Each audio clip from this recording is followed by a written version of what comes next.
Peggy 18. I swore to protect this island with my life. Never once betraying my code.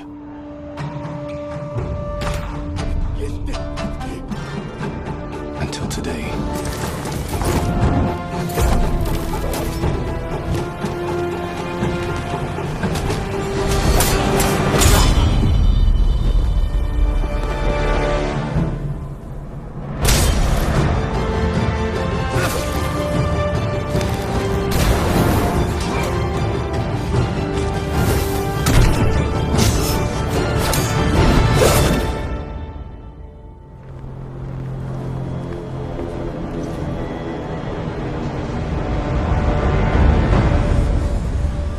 Ghost of Tsushima is the latest release for PlayStation 4. It is a massive open world game set in ancient Japan. Now, so many games have come out this year, and so many times, especially with PlayStation, we say, oh my god, game of the year, and I say it too. If you've read any of my reviews, I think pretty much 9 times out of 10 I'm like, game of the year, game of the year, game of the year! But is it really? Let's dive into it. The game is set in 1274 Japan and is based on real events when the Mongol Empire attempted to invade Japan. It is strictly, though, a fictional tale with completely fictional characters. Now, the cast in this game is absolutely insane. That was done through motion capture and audio work. The main character of Jin Sakai, who was played by Daisuke Tsuji, sorry for butchering your name, is outstanding. There's definitely a disconnect between East and West when it comes to emotions, and a lot of people have said that Jin is not emotional enough and we don't see who he is. And very early on in the game, he starts to go on a journey with Yuko, who says to him, you don't show your emotions, do you? And he says, no, I'm not that kind of guy. So that's kind of, I don't know, felt a little bit copy-outy, like, oh, that's why. But I still get that there's definitely a disconnect between East and West when it comes to emotion, so I can forgive it that. Apart from that, Jin is a very endearing character. There, particularly the moments when it's just you and Jin and the horse, and you're traveling from one end of the island to the other.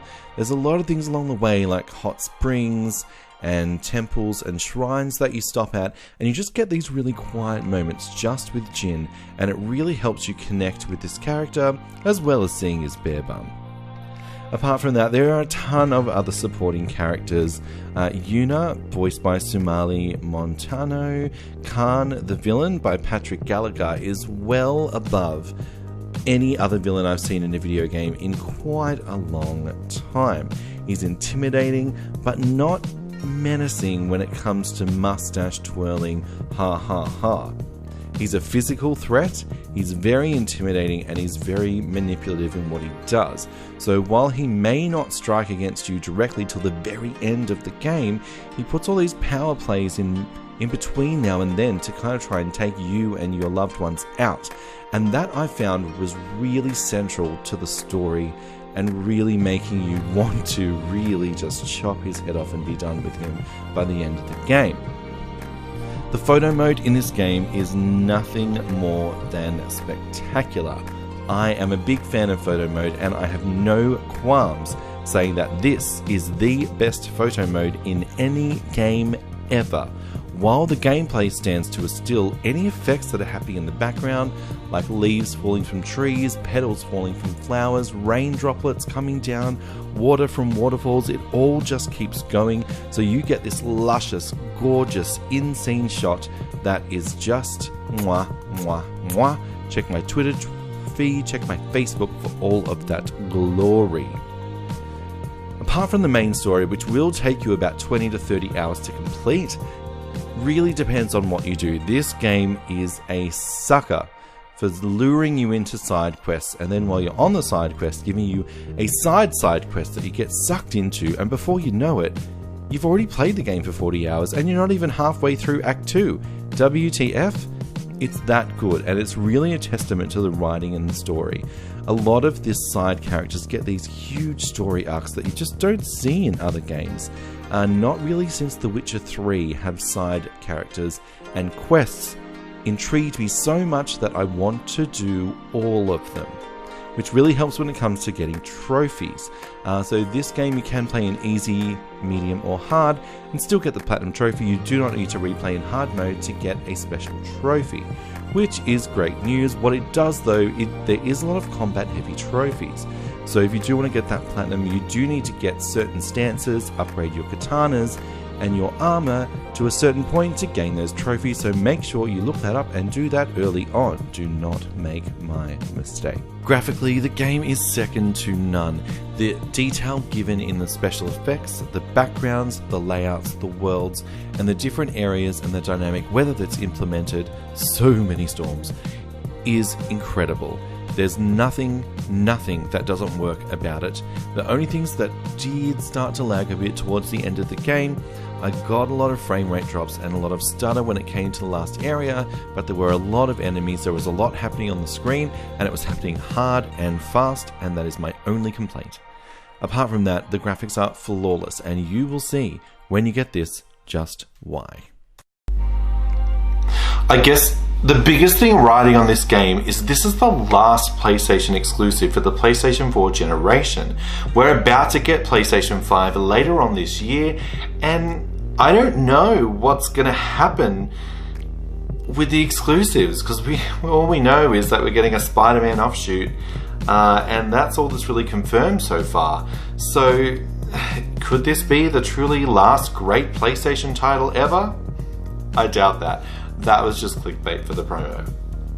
But what I do want to say is that this game is such a joy to end the generation on a game of this style. I think, particularly after the emotional roller coaster ride that was The Last of Us Part 2.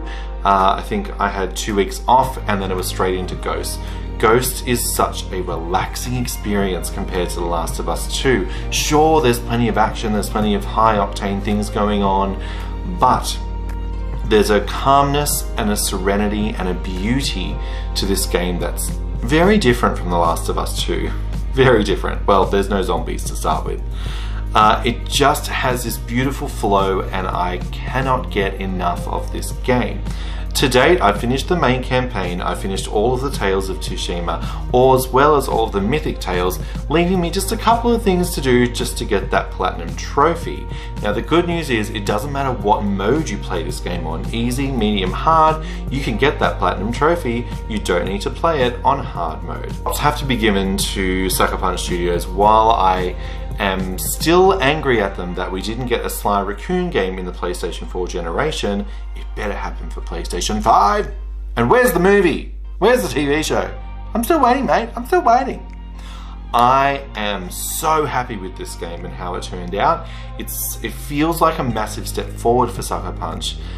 Infamous Second Son, we started the console generation with, and now we're finishing the console generation with Ghost of Tsushima. It's such a just like bookend tale of beauty for Sucker Punch, and I will be eternally grateful to them for just how incredible this game turned out. So that's it. That's my review for Ghost of Tsushima. What did you think? Did you enjoy the game? Did you get into it? Or was it not really for you? I've seen a couple of games up for sale on Facebook Marketplace, and I want to message them and saying, what is wrong with you? Anyway, my final score for Ghost of Tsushima is 5 stars. And it's always going to be 5 stars, and nothing anyone says will change my mind. This is an experience that I've not had with any other game on PlayStation 4. This console, that's what makes it so beautiful. The action, the gameplay, the characters, the story development is just on point, and it is something that every PlayStation 4 fan should really dive into if you enjoy big, sprawling, open world games drenched in beauty.